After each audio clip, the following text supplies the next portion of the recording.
counter the opinion and the current mood in the most advanced economies, but let me go to the heart of my argument. Many American and European businesses are sitting out the recession with increasing amount of cash. There is plenty of room for supply-side driven growth if this liquidity were used to increase their investment in research and development of new technologies, activities in which advanced economies have clear comparative advantage. The expanding emerging economies that have enough saving to finance high rates of investments are absorptive markets for the technological and managerial services of the established multinationals and successful technological startups of the advanced economies. Other emerging economies that, even with low rates of domestic savings, have political leaderships that are smart enough to create conditions to absorb financial capital from abroad will also become markets for advanced economies, technology, and management. Reinvigorated global trade in capital goods and technological and managerial services could help to implement available technologies in the emerging economies and push growth and progress all over the world. Let me re-emphasize the factors that could reinstall a rapid growth scenario. Two engines operating from the supply side of the economies are ready to restart growth. A, investment in research and development in the advanced economy that will move the technological frontier. And B, investment to implement available technologies across all sectors and regions in the emerging economies. There are historical precedents that illustrate the point.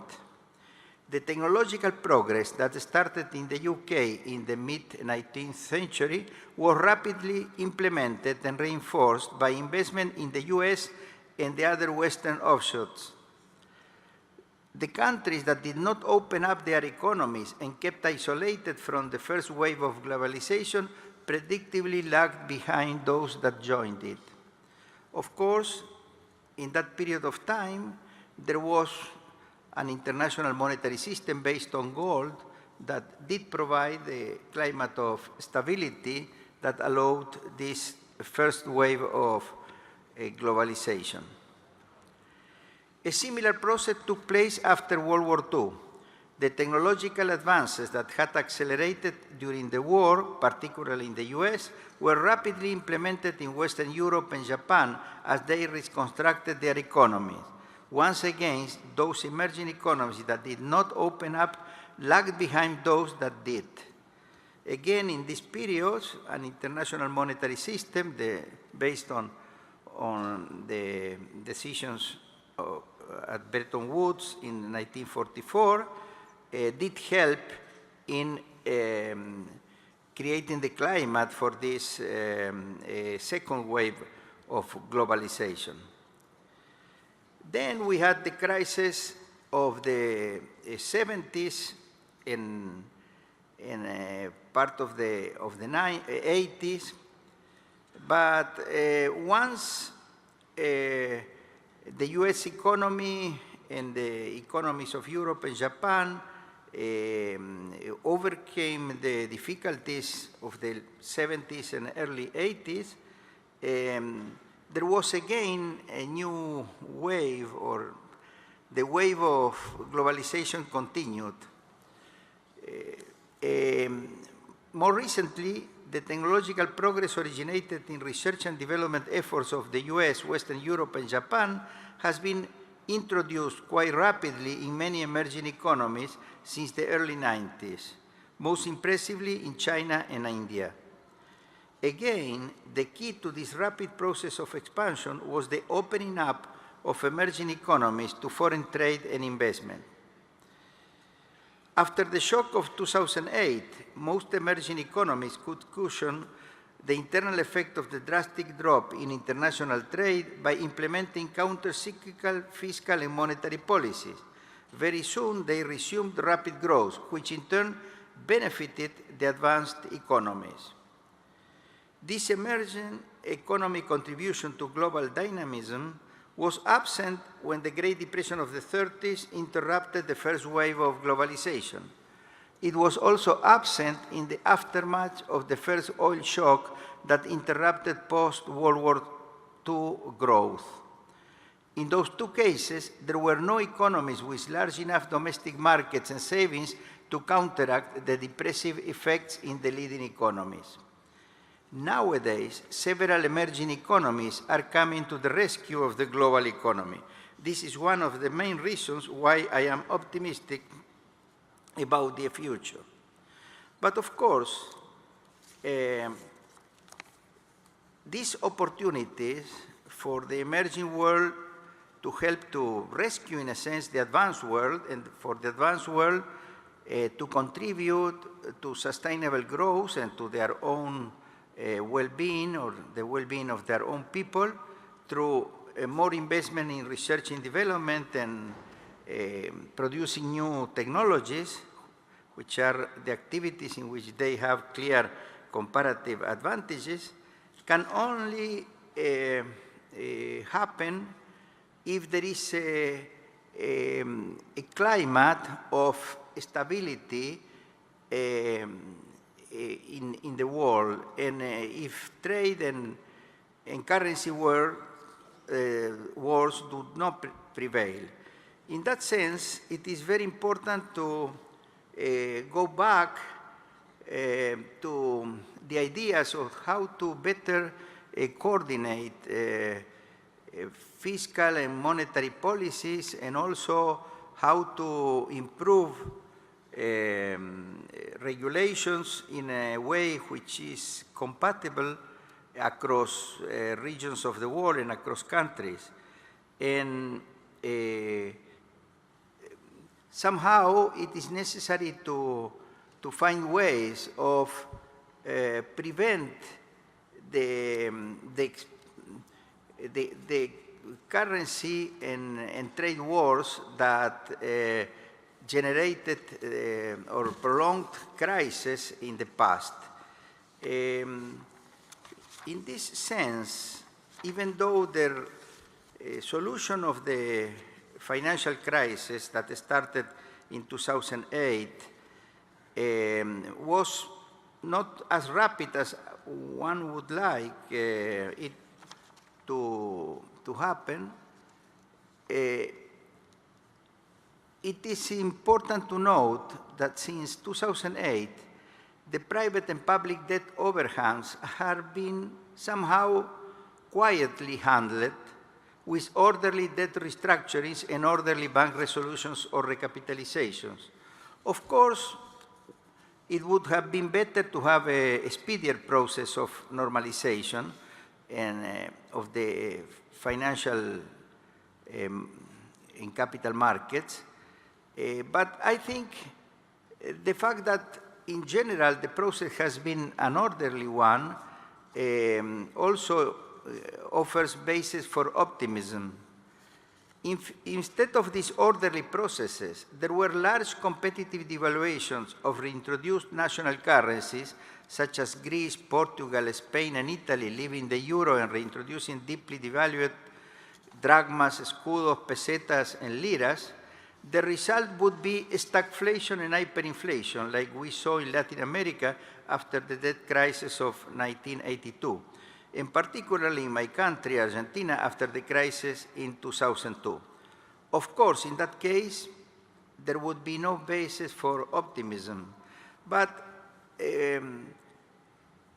it seems that Europe will not follow the advice of those that suggest that somehow the Eurozone should be disintegrated and national currency should be reintroduced. But on the contrary, Europe is working to try to create also a banking union, not only a monetary union, and I think that is something very important for securing the stable evolution of the euro and the Eurozone.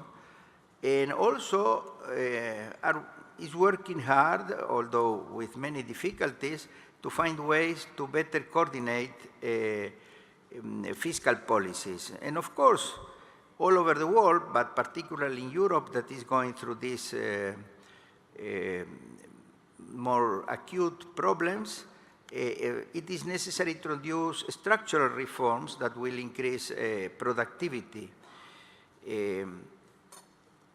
I have been insisting on something which doesn't seem to be in the agenda for the time being, but I think it may be in the future. Everybody speaks of austerity, and of course, austerity in terms of controlling the growth of public spending and even reducing excessive public spending in some countries is inevitable, is very necessary. But what is not quite rational is to try to increase tax revenues by rising tax rates at a time when the countries and the private sectors are suffering a deep recession. I would suggest that the way to relax austerity is not by expanding government spending, but maybe even by reducing some taxes. I think in the case of Europe, the candidates to reduce taxes should be payroll taxes or social security contributions, the taxes that create a gap between the cost of labor for the firms and the income that goes to the pockets of the workers. That would encourage creation of employment in the private sector, in the formal economy, and of course that could work together with the introduction of labor flexibility and other reforms to push the economy up from the supply side, which is something which is compatible with being austere in terms of government spending. So those are ideas that I think that should be on the table for thinking on ways to overcome the current crisis, which I want to emphasize once again is not a global currency, or at least not at this moment. Most of the emerging world is fortunately expanding. The crisis is concentrated mainly in the advanced world, and particularly in Europe. So what the world should find are ways of making a complementarities between the emerging world and the advanced world more prone to offer opportunities, particularly for investment in research and development in the advanced world. So let me conclude my introductory remarks and give the floor to the members of this roundtable. We will start with Supachai Panichatki, Secretary General of the UN Conference on Trade and Development. Supachai, the floor is yours. Thank you very much, Mr. Chairman. And as a former central banker, I always had very high regard, Governor Cavallo, of what you did for Argentina in the past. And you have been one of the few people that I always held as a role model for what governor of central bank should be behaving. And so it's a real honor and pleasure to be on the same panel as you this morning. You have said probably all the right things about the ongoing situation at the moment in the global scenario. I would recall an incident because I have gone at least 2 major crises in my recent career, starting with the Asian financial crisis in 1997, 1998, and the last one, 2008 and 2009, which is called global crisis, which should have been called an American crisis, because in Asia, when it erupted in Asia, it was called Asian financial crisis. But when it erupted in the United States, instead of being called American financial crisis, it's being called global financial crisis, which I think is a little bit unfair. When I was in the government in Asia towards the end of the 1990s, and we went into this crisis, I was trying to explain to the world that there is something wrong with the global economic governance, and particularly the financial governance. Probably we might have been committing some of the mistakes ourselves in being too relaxed, but it was the decade of the Asian miracle. It was a decade that Asian capital markets were opened up, liberalized fully, following the examples of the fund. It was a decade that everyone involved in financial affairs tried to invent all kinds of instruments to lend to Asian economies. Something like this is happening today in a different form. And in those days, I was saying, look, we have to do something with the system. It's not because Thailand went into it because of our own mistake, or Korea or Indonesia. We committed the same mistakes of opening up our economies, our financial system, a bit too early without making the right preparations. And it's not maybe partly because of cronyism, but when the same things happened in United States, in Europe, around the world, they blame it on the system. They blame it on somebody else, and they sometimes blame it on the excessive savings of the Asian economies that have driven all the rest of the world into overspending, over-indebtedness, and things like that. This is just something which I cannot really accept. And so what I'm going to say this morning, it will be something which really I'm pleading for being serious with not taking the same kind of clinical attitude of business as usual. Because we've come through the crisis 2008, 2009, and it seems that some of the banking system are doing well, better, but we can go back to doing the same kind of thing. I don't think we can afford to do that. And I'm very disappointed at all kinds of international forums and governance that are being created around the world today to deal with the issues. Because while it was simple to deal with the crisis, to reflate, to stimulate economies out of the crisis, it was hopelessly mismanaged when we came out, when we exited the crisis, and we've seen around the world that countries will go their own way.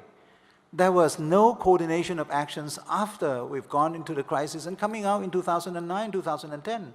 That's why you are seeing the kind of recurrence of areas of possible crisis around the world today.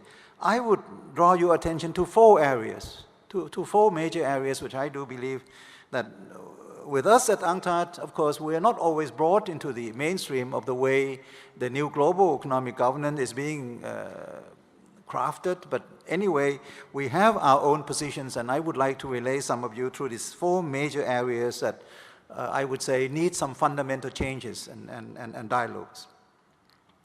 The first area is the area of how to deal with global imbalances.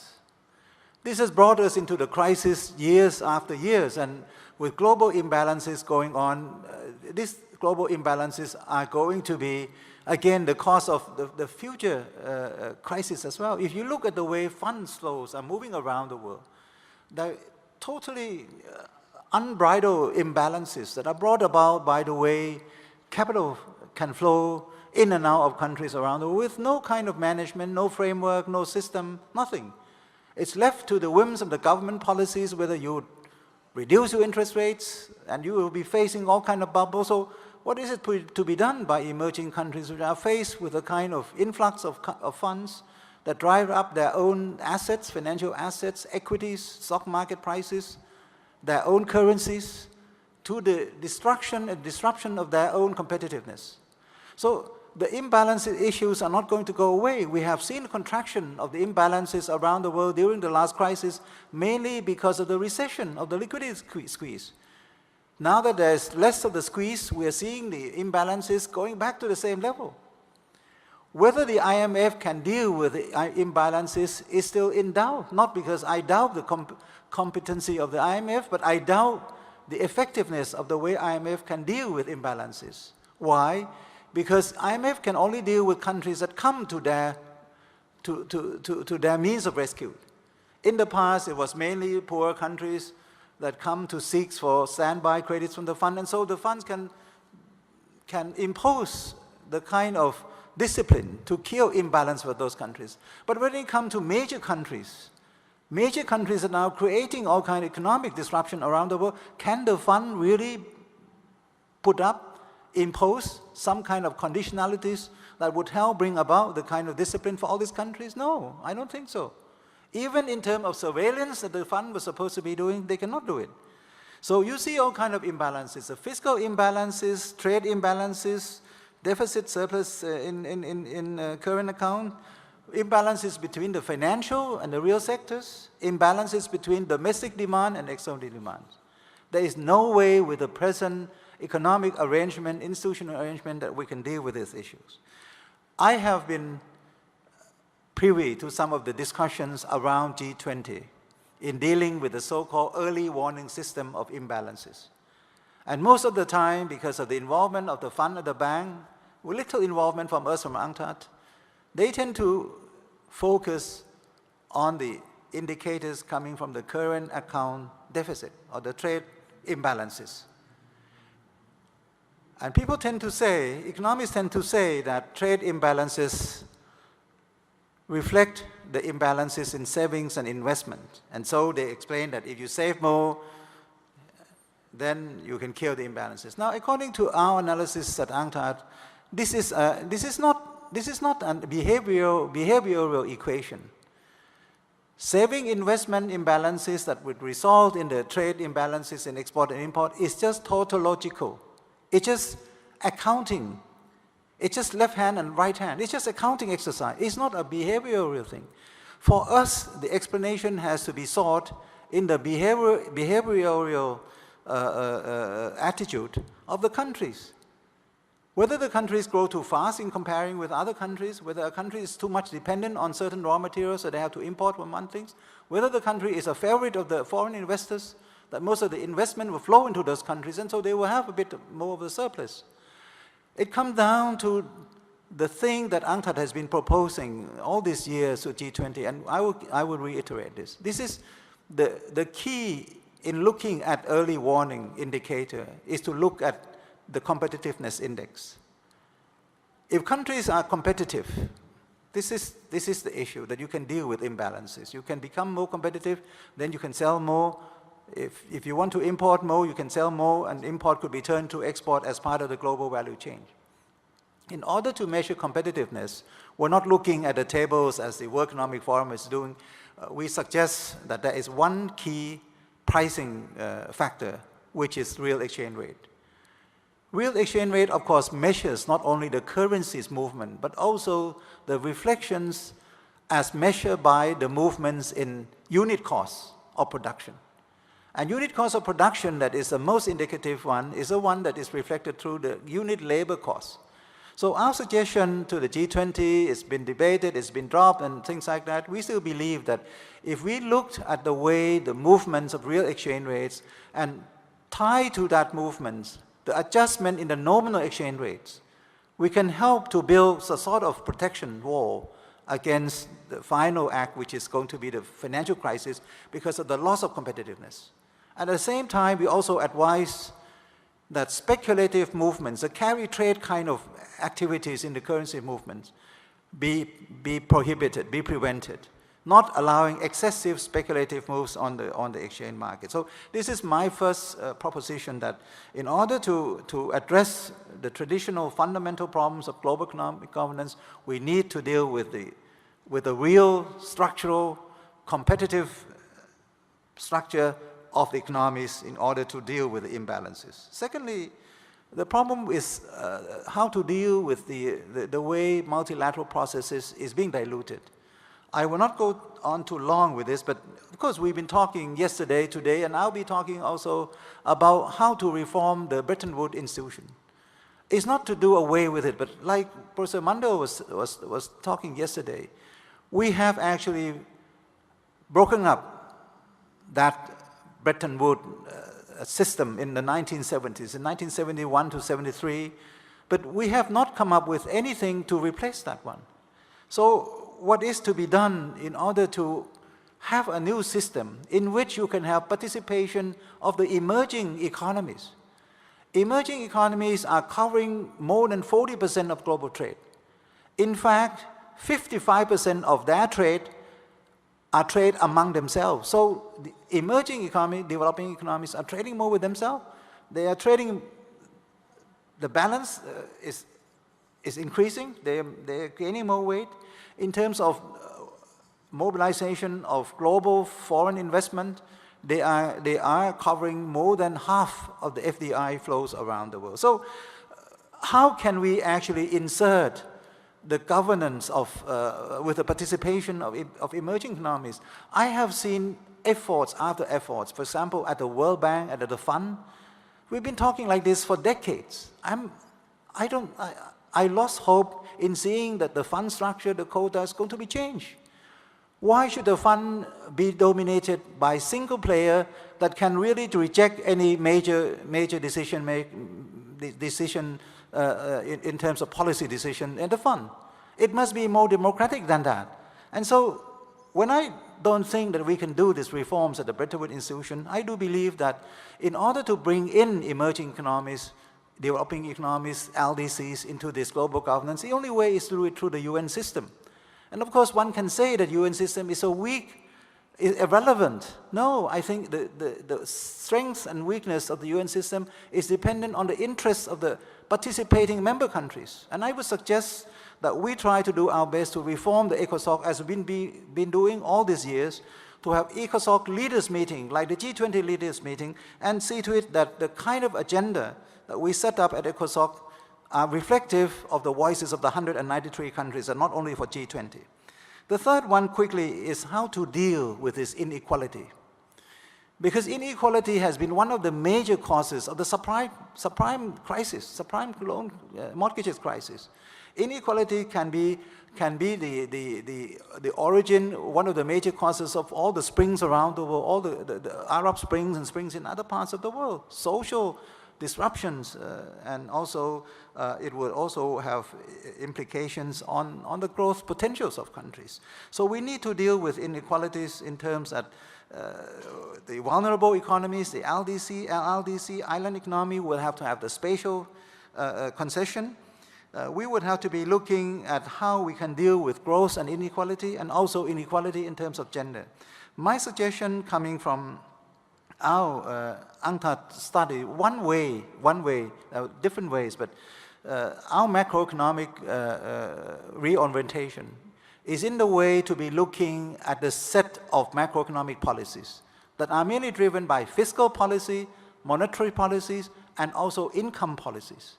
But this day and age, we keep talking only about monetary policies, quantitative easing, fiscal policies, fiscal spending, taxation, but we tend to overlook the contribution of the income policy that can help to at least maintain the shares of income, the wages income.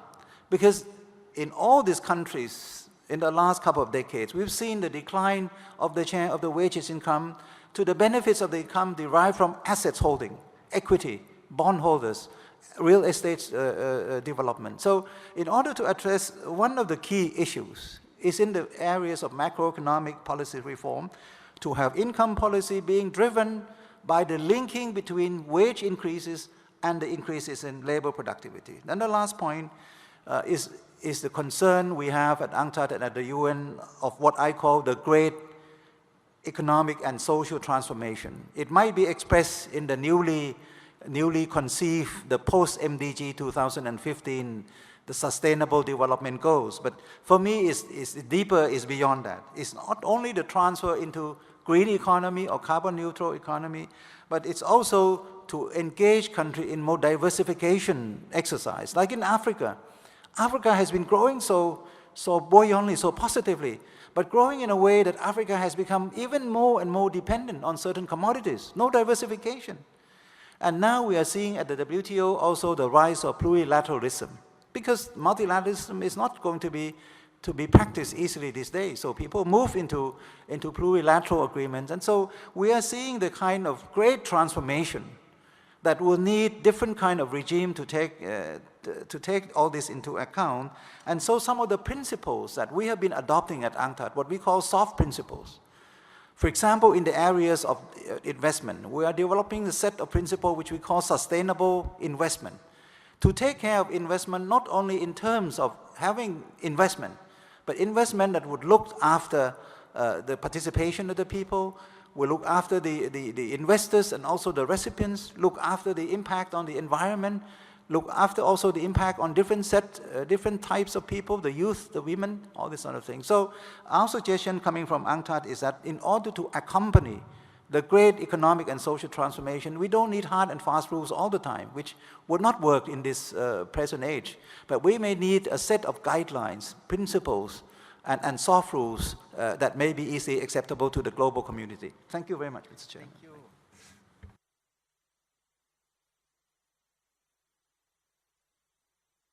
The subject in a very rich way, so I thank you very much by introducing all these dimensions of the global economic landscape.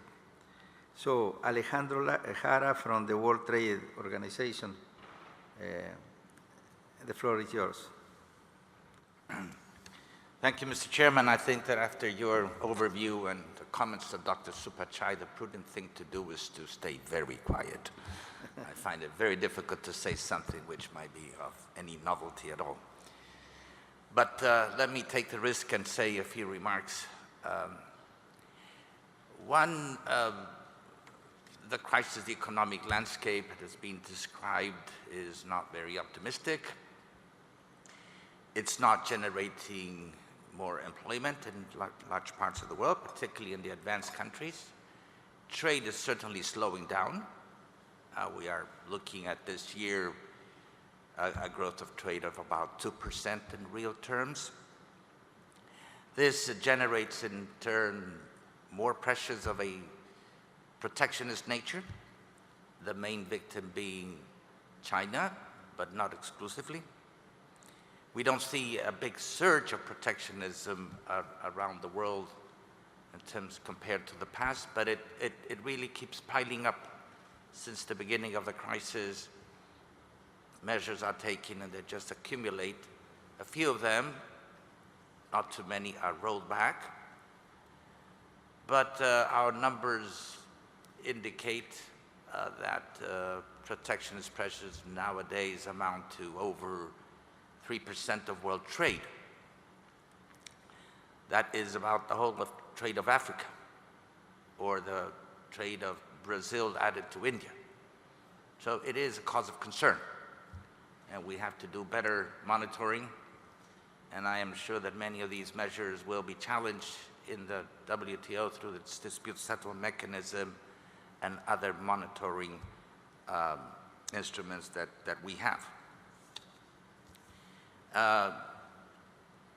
It's in this context, it would also stand to reason that maybe one way to help overcome the crisis and to generate more employment would be to open more the economies, to liberalize trade and to liberalize investment. And one can see that there is appetite for that in many parts of the world, not all. Some of them are clearly outliers, but in some major markets there is appetite for liberalization. But it's done in the most inefficient way, if you will, through free trade agreements. And now we have these mega negotiations between the United States and the EU, for example, the Trans-Pacific exercise, the RCEP in Asia, between the EU and Japan, and so on. And while all of this is said and done, and we still have to see the results, and if they're going to be there in good time, one can see that we have, since the year 2001, the Doha development round, stalled since the year 2008. This is a problem that lies in the hands of a few major powers, the United States, India, Brazil, China, and the EU, though maybe this is the first time in history that Europe is not to be blamed for the troubles in the multilateral negotiations. Strangely enough, how things change. And to my mind, the emergence of China and It's a big threat and a big opportunity to many, but it's changed the landscape, the agriculture prices, and the lack of political will for some quarters to undertake agriculture reform, which is the big promise lying behind the Doha development round. And particularly in advanced economies. And that inability to gather the political support to do the agriculture reform, to reduce subsidies and to open up markets, lies behind the fact that we have been unable to enter into the final phase of the negotiations of Doha round. The Doha round is an old agenda by any standards. We have new challenges in the horizon, but old as it may be in terms of agenda, some call it the 20th century agenda, it reflects real problems out there and they're not being solved. And here I go back to say that all these activities in free trade agreements, mega or agreements or not, or otherwise, do not solve these problems because they do not they cannot solve the problems behind agriculture subsidization, and they cannot solve the problems behind, let's say, the fishery subsidies and other areas. So those problems will be there, and they will have to be addressed someday. And I find it difficult to look forward to more international cooperation in the field of trade if these problems are not addressed in a meaningful way. And mind you, this is one area in which there is a big deficit and of particular interest to many developing countries. So we have still much to do in the field of trade, and unfortunately I don't see in the near term any prospect of concluding this round, though the Minister of WTO will hold in Bali at the end of the year. At least there is an attempt to produce some deliverables that will ease trade a little bit through mainly what we call trade facilitation, which has more to do with customs administration and other issues that will reduce the transaction costs. Now, quickly let me make a few remarks about global governance. I think that the WTO offers a good model, certainly not a perfect one, of transparency, of good surveillance, of good monitoring. It embodies legal obligations, they are protected through a very good dispute settlement mechanism. Compared to other spheres of international cooperation in other areas, I think that clearly what has been done, achieved in the WTO, and what could be done in the future, I repeat, maybe is a good model to look at. I was struck by your remarks and that of Dr. Supachai thinking of global governance. It brings to my mind something which I have seen. There's this forum called the Emerging Markets Forum, based in Washington, and they produced something called the Resilience Index. So they go back in time and they look at several indicators, and you can clearly see in their analysis that if they're looking at the performance of economies of Spain, Italy, Greece, and Cyprus, and so on and so forth, that all the indicators were pointing in the same direction. We have a problem. But this was 10, 15 years ago. And if all the indicators were there, but there's no lack of data, what happened? How come we got into all this mess and nothing or little was done? And it clearly points out, for example, that maybe we need more of IMF and not less. We need, Dr. Supachai pointed to the failures and the shortcomings that it has in terms of who can the IMF impose some discipline on, et cetera, et cetera. The authors of this resilience index, they conclude that what should have taken place in the IMF, this peer review, in essence became peer protection. So there's the element of reform, if you will, of changes, that we need more coordination, more cooperation, and we need more surveillance and monitoring in terms of telling the truth by way of the fantastic advances that has been made terms of the analytical tools that we have in many different areas, and which, if used wisely and used timely, should have allowed more action at the international level and maybe prevented the worst of this crisis. Thank you.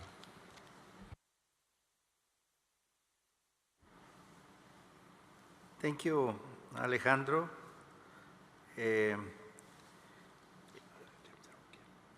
Yes, and now we move to Jamel Sarrouk, Chief Economist, Islamic Development Bank Group.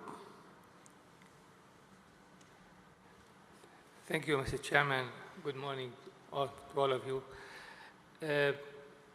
I would probably take up on what the previous speakers mentioned, but I would probably emphasize more on what's going on in the financial area in terms of development and in terms of ray of hope for how we can get out of this crisis in the future. As you know, that one of the major lessons of this financial crisis, the recent financial crisis, is that as long as we don't fix the financial sector, the real sector will be still behind and still not really recovering easily. We had the crisis that took place in 2008, 2009. Then the real sector tried to recover, and we had some kind of growth in the global economy in 2010. Then the global economy went again into some kind of recession, and the crisis recurs again. And that shows that the financial crisis probably will need much more time to make the world economy, the global economy recover. In comparison to with a crisis that was initially generated in the real sector.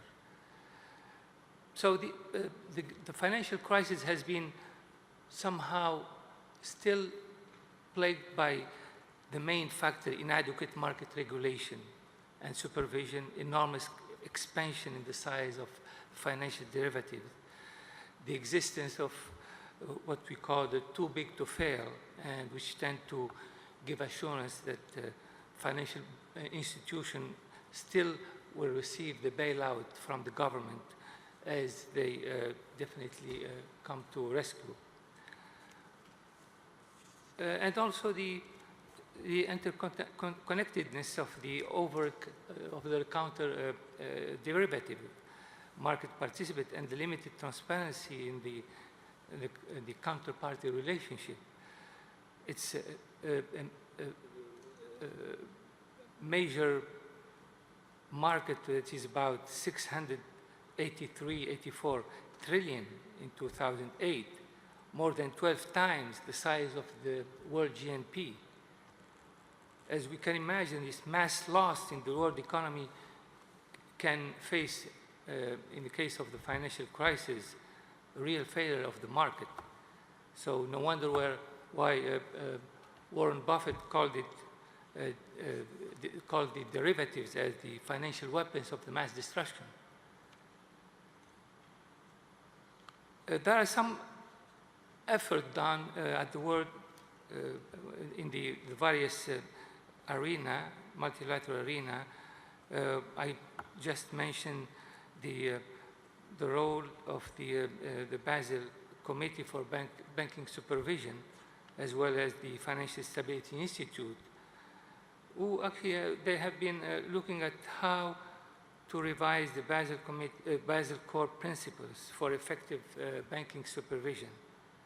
So the main aim is to review and take into account the recent development in the global financial system, and to review the ongoing supervisory practices and the lessons to be actually drawn from the crisis.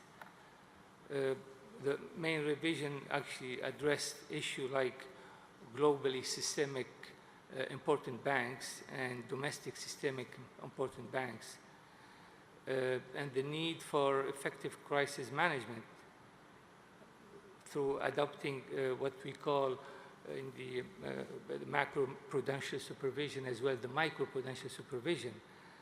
And there are other institutions that have been supporting the Basel Committee under the auspices of the Bank of International Settlement, the BIS, the IMF, the World Bank. They have been actually very active in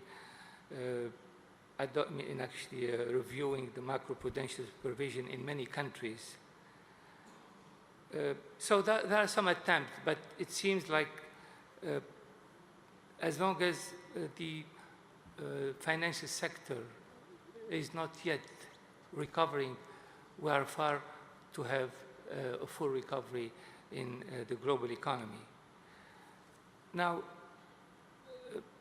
if we look at some hopes for this financial sector, how it could be pulled out of the hole, the major hole that is in today, we at the Islamic Development Bank have been actually following a small segment of the financial sector, which is we call Islamic finance.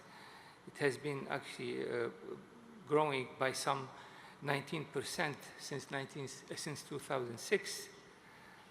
The size of the market is today $1.3 trillion, which is less than 1% of the global financial market in terms of assets. It's not that major, but it can give very interesting indicators of how the economies based on some principles could be actually be better off in the future. As you all know that the Islamic capital market, namely what we use, the bond, the Islamic bond, the sukuk, continue to outpace most of other classes in the global financial system.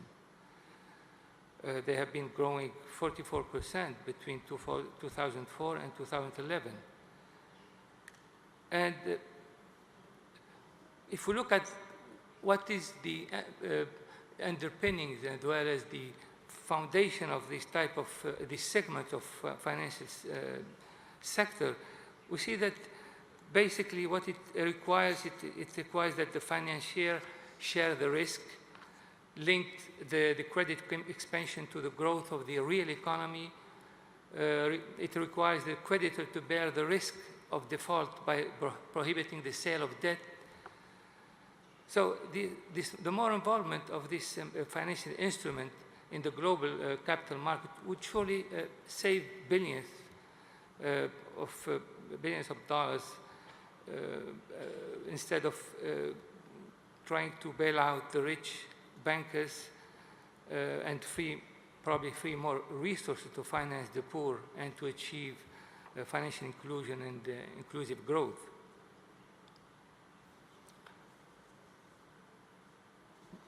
I know that now most international banks, they open windows for Islamic finance, and they have been actually very active. But as long as also this segment is not well integrated and well looked upon in conjunction with the conventional financial sector, it won't taken seriously so far. So it needs to be in the regulatory framework for the Islamic finance, what we call Sharia framework, through high degree of convergence and harmonization to create common and simplified platform between the conventional regulatory environment as well as the Islamic regulatory environment, would really help in integrating this Islamic or this segment in the financial sector. There are also areas of where we have to there are few challenges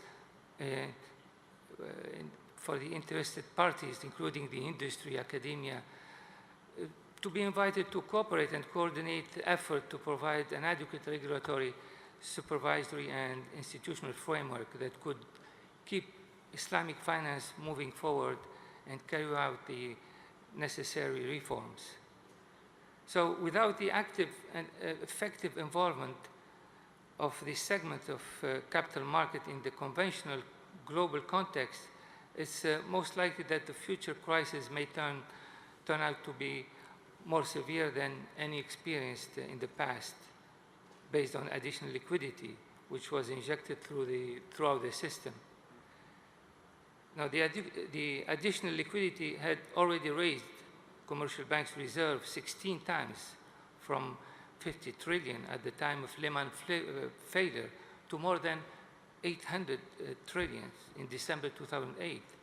So it showed that liquidity would enable the banks to lend even more aggressively, particularly when interest rates are also at their lowest in this crisis. To conclude, I probably support what the Economist has observed, that the world needs now, today, new ways of thinking about finance and the risk it involves. And it is probably here where the Islamic finance system can make a valuable contribution to the international financial system. Thank you. Thank you, Jamal. I think the three of you have introduced different dimensions of the global economic landscape that should be looked at very careful, and have made suggestions on how to discuss the reforms in global governance that could facilitate the process of global coordination and improving the organization of the global economy. In this respect, I want to mention something that, or emphasize something that Alejandro Jara said. I think the World Trade Organization could be a useful model of governance for the global economy. In spite of the fact that the Doha round has not made progress and has not been concluded, and one could think that somehow in terms of depth, the process of global trade integration has not progressed during the last, let's say, decade or the last 2 decades. I think there is another dimension in which the World Trade Organization did provide a big help to the global economy by offering its rules and disciplines as models to be adopted by important part of the emerging world. I think the negotiations and then the entrance of China into the World Trade Organization was a very positive step, and the same with Russia and what is going on now with countries of this area of the world. So when you have an organization that offers rules and imposes disciplines, even though you may not yet cover all the aspects that should be covered by those rules and those disciplines, at least it offers a framework for those emerging economies that want to become active members of the global economy, how to operate in them. And I think what is missing in terms of the financial architecture is precisely some clearer rules and ways to enforce disciplines. And for example, as Dr. Sapachai mentioned, there is this lack of coordination of capital movement that generates all these huge fiscal trade imbalances. No? So I think all of you have made significant contributions to provide ideas or to generate ideas for further discussion. But we have 10 more minutes for this session, and I think it would be good to open for questions from the floor, from all the participants. So if somebody wants to make a question, to ask a question, yes, please. I have a question for the Secretary General of the Trade and Development. You were indicating earlier the importance of increasing competitiveness, and I wasn't sure whether you were seeing competitiveness or increasing competitiveness as an indicator of progress or some sort of solution. And it struck me while you were speaking that competitiveness is always a relative measure. And for some countries or some economies to be more competitive, clearly others necessarily have to be less competitive. So the notion that all countries could be more competitive is actually a very problematic one. Only some countries at any one point in time can be more competitive than others. So I don't know whether, clearly it's better for the international economy as a whole to be, in some sense, to have a higher level of productivity, but I wonder if competitiveness is basically a sort of zero-sum game. Thank you. Do you want to comment on that? I raised the issue of how to deal with global imbalances. And I would like to present a different angle of looking at the process of dealing with imbalances, as I believe that the fund would not be able to deal with, based upon the traditional set of economic factors. What we have seen in the past couple of years, when imbalances emerge and stay on, is because of the, first I think I mentioned a few of the structural factors in economy, that some economies might be more attractive for certain investment than others, some economies might be more dependent on certain commodities than others, and so they would tend to have some structural deficiencies that would lead into deficits or surpluses. But the second thing I mentioned was as to how to deal with imbalances in the way that we can use a price mechanism, which is in this manner the exchange rate system.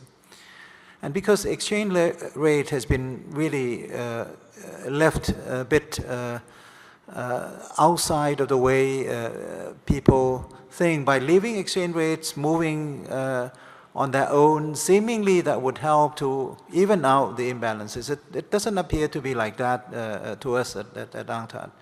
We've seen a lot of speculative moves on exchange rates. We've seen carry trade.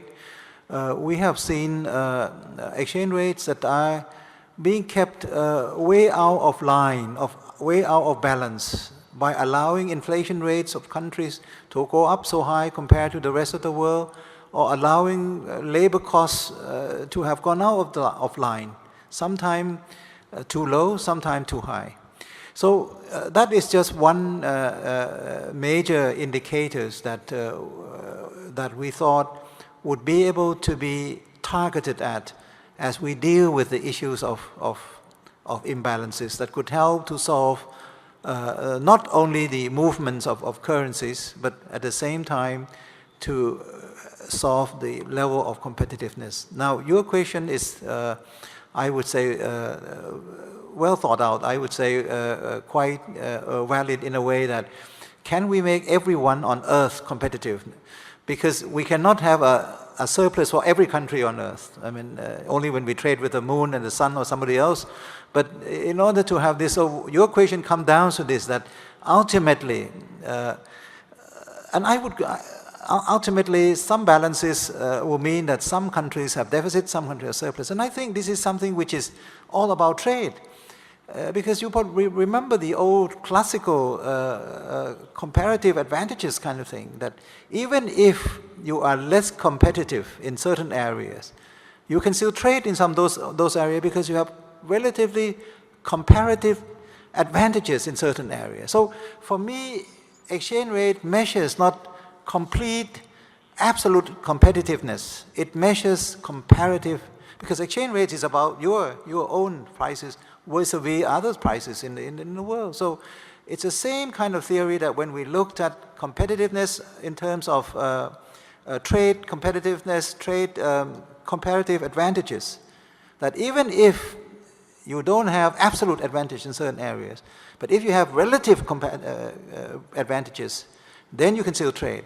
It's the same argument that we are trying to use with this one. So I'm not looking for a perfect solution that everyone can have absolute surpluses, things like that. We're looking for balance. Some countries can have surpluses with other countries. Like China has a huge surpluses with Europe and United States, but they have huge surpluses, huge deficits with some of the Asian countries and some of the oil exporting countries. So it depends on various other factors, but to us, we need to stay away. We need to think out of the box in not just repeating the same accounting exercise of IS on one side, investment saving on one side, and export, import on the other side. It doesn't help anything. It doesn't help much. Just by saying that you save more, then you will solve everything. It doesn't. So this is something that we offer it to you, and you may help in trying to elaborate more on that. But I thank you for this comment. But just to clarify it, that we mean comparative advantages and not absolute competitiveness. Thank you. Are there, yes. Yeah, thank you, Domingo. Well, I may have a comment and maybe questions for our panelists today. If you look back at the 1990s and if you look at the global governance, if you think about what has changed since the 1990 crisis, we have been seeing two major innovations. There was the creation of the Financial Stability Forum, which is now called the Financial Stability Board, and the creation of the G20. We can argue that when these two new form of institutions were created, they were created because we have financial crisis in the emerging market, and the G7 was not relevant anymore because they have to deal with systemic countries. So we brought a set of emerging market countries in trying to create a dialogue with the G7 and the advanced countries. Today we see that in a way every country is systemic. We knew that Greece, who represents only 2% of European GDP, would be systemic for the global financial system. The question that I have for Mr. Supachai is a way that are we moving away from global financial institutions to more regional institutions? If you look at the recent innovation, we are creating a new form of financial safety net at the regional level. The European Stability Mechanism is more or less a type of a European Monetary Fund. The only difference between the ESM and the IMF is that the ESM can borrow on the international financial markets. We have been seeing in Asia also for a long time the idea of creating a form of crisis prevention and crisis resolution by creating Shanghai Initiative in a way that we can pull together first countries to create a form of surveillance at the regional level and to move away from the IMF. What we are seeing also is that countries are maybe moving away from the Bretton Woods framework to realize that they need to be more autonomous by creating swap lines. We have been seeing swap lines between central banks of the People's Bank of China and Brazil, or People's Bank of China and Australia. So are we moving in a way that maybe what's happening in the world today is with the frustrations of emerging markets, that the fact we have a hard time to recalibrate the global governance, is that countries are moving away from the institutions and try to create, at the regional level and the national level, a new form of governance. sorry, and the last question I wanted to ask Mr. Zaruk, the way we talked yesterday about the state of the world, the sense that we are moving to stagnation, the fact also, the counterfact, that maybe we have a period of optimism, as Domingo said, and maybe infrastructure finance is a key, and it's a way how we can channel saving investment around the world to unlock, you know, investment. And I wanted to ask you if the instruments, Islamic finance, can also play a role in financing investment in infrastructure. Thank you.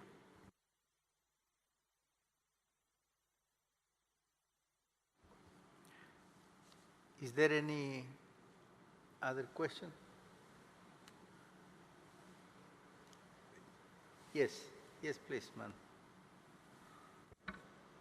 Я хотела бы гендерный баланс немного сохранить и просьба наушники одеть. Меня зовут Сара, я представляю Казахстан, Институт экономических исследований. У меня вопрос такого характера.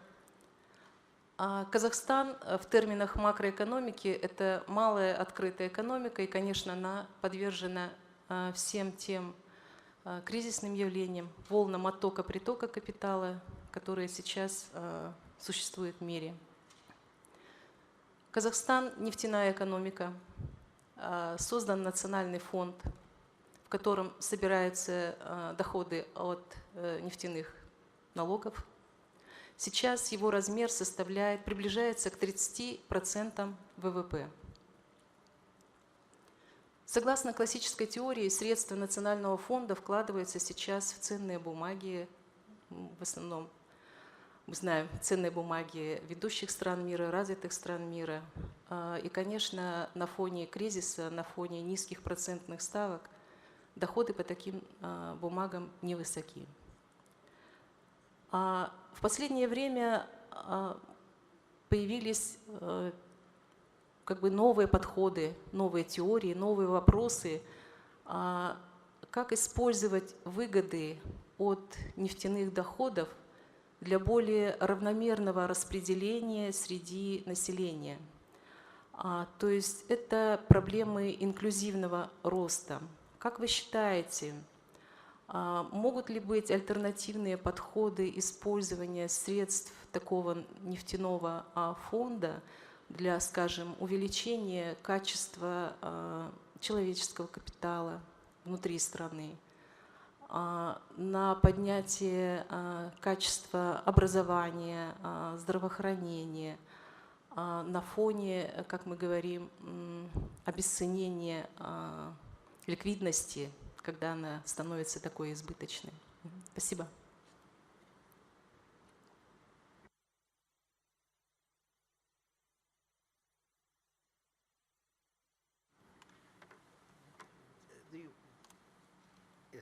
Mr. Chairman, can I respond to Mark's question first? Yes.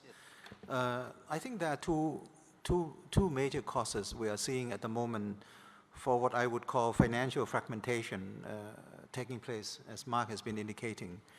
The first major cause is that if you look at the modern practices of the fund at the moment and compare this with, let's say, a decade or 2 decades ago, the composition of the allocation of standby credit from the fund is totally just upside down. Now, the majority of the allocations are distributed to advanced economies, particularly in Europe. This is really the case. While the rest of the world may be saying, look, Europe can mobilize funds on their own to finance the recovery of their own economies and not to have to go to the fund, because the fund is supposed to be taking care of the less privileged economies like in the past. This is one major cause. The European countries are beginning to doubt whether they can rely on the support from the fund in case they go into the same kind of difficulties, and whether they're going to be imposed, again, the kind of conditionalities that used to be imposed on them as pro-cyclical measures, while for the advanced economies, they always have to deliberate and they cannot always impose this kind of pro-cyclical measures, which are wrong because they are recessionary, deflationary. The second major cause that we are seeing is the reverse capital flow. Whereas 10 years ago, 20 years ago, we may be seeing capital flows from capital-rich, capital-surplus economies, advanced economies to the poor economies. We're now seeing net flows more and more rising, coming out of the less developed economies into more advanced economies. You can see the accumulation of the international reserves. China has 3.4 trillion and increasing by billions every month. Asia altogether, the European countries have probably more than $4 to $5 trillion of reserves. All these are invested in currencies outside of Asia, in dollar, in euro, in treasury bonds, in bills, in sovereign papers around the world. So this is something which is not creating the kind of balance as Mark has been talking about. So these are the two major causes. That's why we are seeing first the creation of financial stability for mechanism in Europe. It's just like a European monetary fund in everything but name. It's a European monetary fund. And you can see the way double standard is being applied here. When people in Asia in 1990s were proposing Asian monetary fund to help deal with the financial crisis in Asia, it was put down by the major countries of the world. I won't name names. I'm going to write about it in the future, but I won't name names now. But they shot it down. And now these are the same countries that are proposing to make use of the financial stability mechanism for Europe. This is double standard. This is something that we have to correct. The second thing we are seeing also now, the kind of the rise of the regional reserves pooling. I wouldn't say the financial stability mechanism is being replicated, but in Asia, we've seen the so-called Chiang Mai initiative. This is a reserve poolings of reserves of central banks, so that when it comes to different attacks coming from the hedge fund or movements in currencies, there could be a resource, the last resort. This could be one. And of course, there's a move because people are seeing that they cannot be part of the International Monetary Fund, so why not take care of ourselves? And the huge reserves that are being accumulated, I have said from the beginning, are to be found mostly in Asia, so why not make use of these reserves to defend themselves and to create different funding for different sectors, like infrastructure funding is being created in Asia to deal with investment in infrastructure. And the third thing is how to deal with trade financing.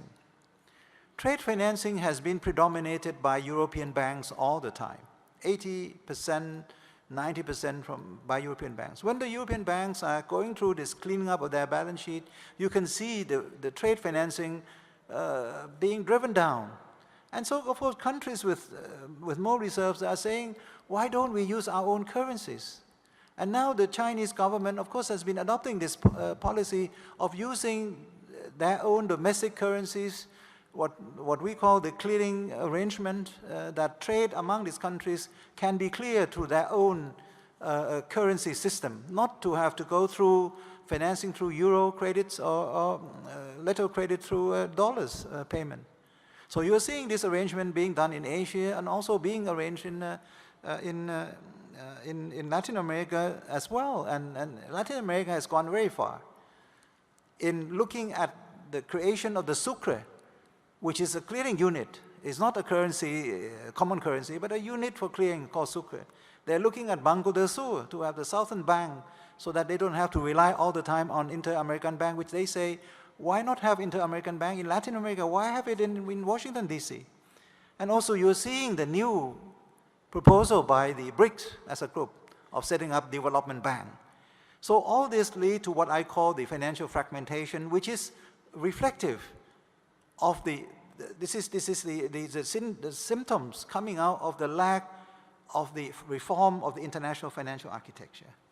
Now, just short respond to our colleague from Kazakhstan. I have all the praise for what Kazakhstan has been doing in terms of putting up the oil fund along the same line as Norway has been doing. And I would say that the model of Norwegian oil fund is really a good model. Firstly, of course, it's to be used only in times of great difficulty when you have real crisis. Secondly, it should be used to create alternative means of production. The capacity building that Angtat has been always talking about, capacity building will have to be built away from the oil into the non-oil sector. And this is always the predicament. It is what we call the resource curse for countries that have been dependent on oil, that it's so hard to diversify out of the energy sector. So if Kazakhstan could help to use the fund to engage in diversification, it would be a great thing. And lastly, of course, the social protection. It's much needed to have the social protection to accompany growth that would be derived from energy production, and at the same time to be investing in all sorts of social areas like, of course, education, healthcare, and to address the issues of gender equality. Thank you. I want to add an idea to the use of the funds that countries get from oil and other natural resources. Of course, investing in human capital and helping to diversify the economy is very advisable. But I would add that normally countries that are reaching natural resources lack ability to innovate in other areas, and particularly lack entrepreneurship. So I think if part of those funds were allocated to venture funds that would finance as venture capital for young entrepreneurs and people that demonstrate the ability to develop new ideas and innovate, that could push growth up and particularly help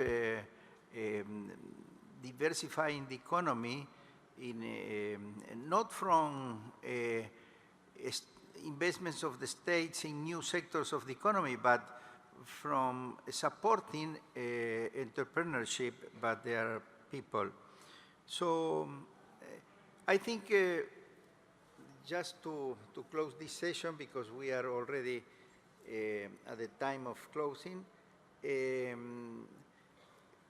we can sum up saying that several very interesting ideas were mentioned in this session, and of course they should be useful to think on future solutions for the problems that the global economy is facing, but always taking into account that it is not a global crisis, but it is mainly a crisis of the advanced world, and the emerging world could come to rescue it if there were significant improvements in the governance of the global economy, and we would find ways of improving coordination and cooperation among nations. So thank you very much for participating in this session.